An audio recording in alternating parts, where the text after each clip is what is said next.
being one of those real estate sales professionals who like doing open houses. Well, perhaps I should correct this. In the beginning of my real estate career, I'd like to paint for you the picture of how Bill Fields used to do open houses.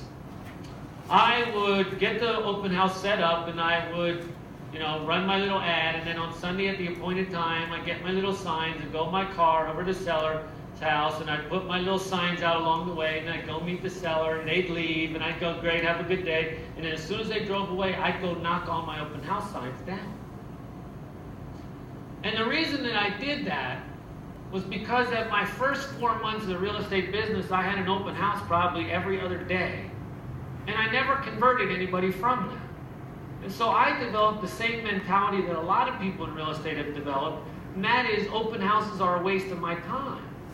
And my feeling of it was, if it was a waste of my time and I was going to be there, if I knocked down the signs, at least I could watch football uninterrupted all afternoon.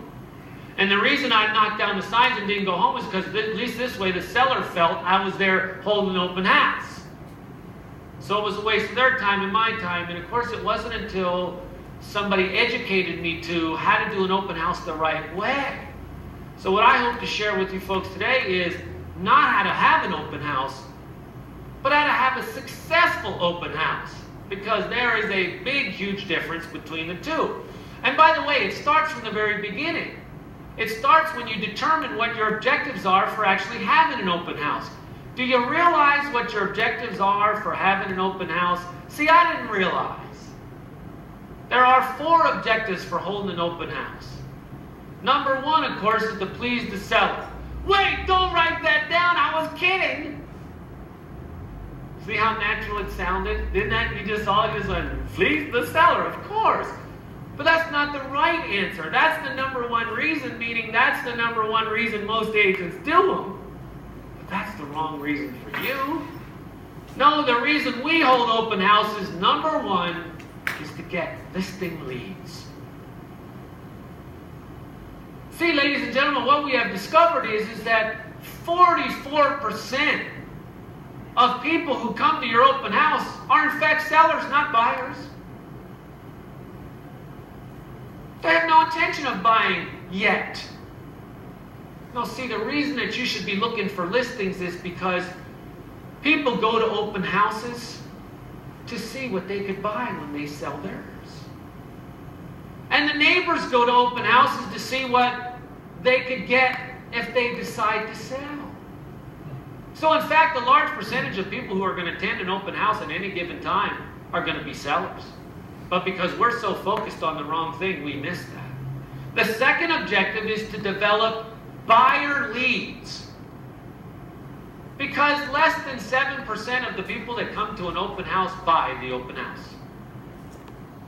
About 93% of the people that come to an open house buy something else. So you don't have much of a chance of selling the house, but you do have a chance of attracting other potential buyers. And our third objective for being at the open house is to sell it. Because 7% of the time you are going to have an opportunity to do that. Then the last thing on the list is to please the seller. I mean, because holding an open house to please the seller, you're not really pleasing them, because the only way you ever please the seller is to sell the house. So you think you're pleasing the seller, but you're not. You're wasting their time and wasting your time. And when is the best time, by the way, to have an open house? When is the right time to have an open house? What's the best day? Sure, Saturday. Yeah, that's the wrong answer. Any day. Any day is the right answer. It's not that Saturday is really the wrong answer. It's the right answer, but it's not the only right answer. See, real estate agents, we're the ones that pick Saturday and Sunday. Hey, I don't have anything else to do this weekend. I guess I'll hold an open house. Do you think buyers only buy on the weekends? Of course not. I mean, how many new home subdivisions have you seen that are only open on the weekends? They're open all week. Why? Because people, when they need to buy, need to buy. They don't have the luxury of waiting to the weekend. Real estate agents, we have the luxury of waiting till the weekend. No, any day is in fact a good day for an open house.